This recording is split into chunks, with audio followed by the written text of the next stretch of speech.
The Nikon ZR. I actually think we all got Nik-conned a little bit with this camera. And in this video, I'm going to tell you exactly what I still love about it, what's doing my head in, and why I'm generally debating selling it. Because on paper, this thing still makes no sense. Like, for the price, it shouldn't exist. And honestly, I kind of wish it didn't, because then I wouldn't have the headache of constantly wondering whether to sell it or not.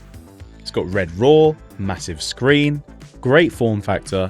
It felt like Nikon just dropped a cheat code. And I fully bought into that. I pre-ordered it, I defended it, I told people to wait for the updates, and I've probably made a few too many YouTube videos about it as well. So if you bought one because of me, sorry. But now we're a few months in, well, 5 months in, and I don't know, it's starting to feel like exactly like that, like it was too good to be true. And this is kind of the problem with this camera.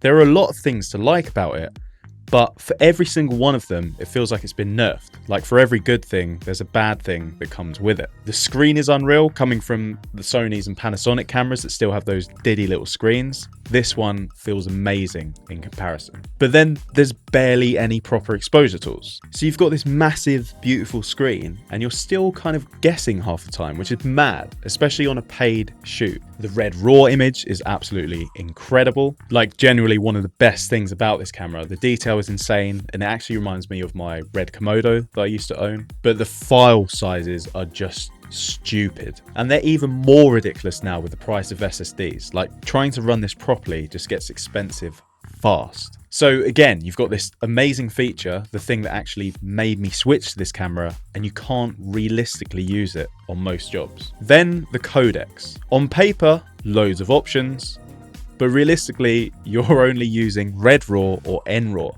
and red raw is too heavy, so you drop to NRAW, and then it's like, what was the point? Because loads of other Nikons already do that. Like, I didn't switch for NRAW, I switched for red. And then the H.265, which should be the easiest codec to use, especially on kind of like lower end or mid-end jobs, but it looks shite. Like, I literally won't use it on a client shoot. I look at the footage back and it just doesn't feel right. It feels like it's a lower resolution than it actually is. So you end up stuck in this weird middle ground where nothing actually feels right. And that's what it feels like across the whole camera. Everything good about it has just been slightly held back. Like the old Canon cripple hammer, it feels exactly like that. But honestly, the biggest issue isn't even the camera, it's Nikon themselves, because none of this has been fixed. I remember before this even came out, they were talking about ProRes Lite coming. That was literally like 6 months ago.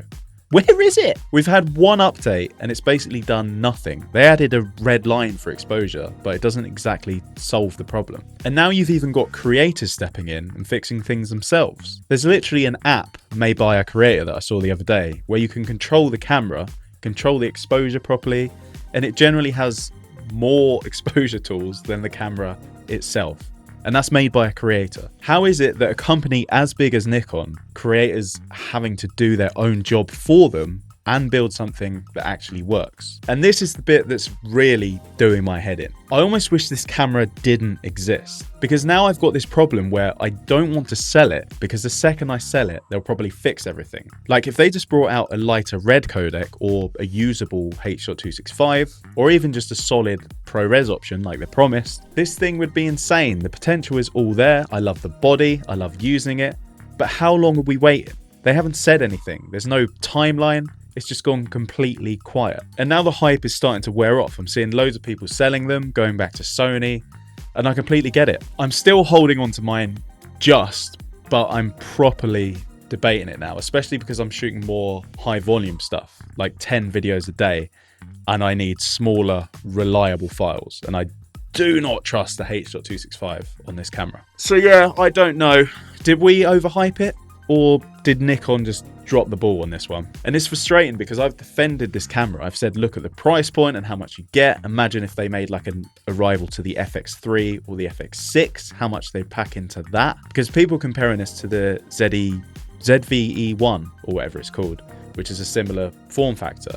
But that just has way less features than this. But a lot of people saying it's just way more usable. But let me know if you've got one, because I generally don't know what to do with this thing. I think for now, I'm going to keep it just to see what happens. But yeah, we'll see how long that lasts because my mind does adrift. And just quickly, if you are wondering, everything you've seen in this video has been graded with my LUT pack. It works on pretty much any mirrorless camera. So if you want it, I'll link it below. Also, my Osmo Pocket 4 just arrived. So I'm taking that into Brighton tomorrow to shoot with it. So if you want to see how that performs and compares to the Osmo Pocket 3, I've heard there's not much difference, but I want to find out for myself.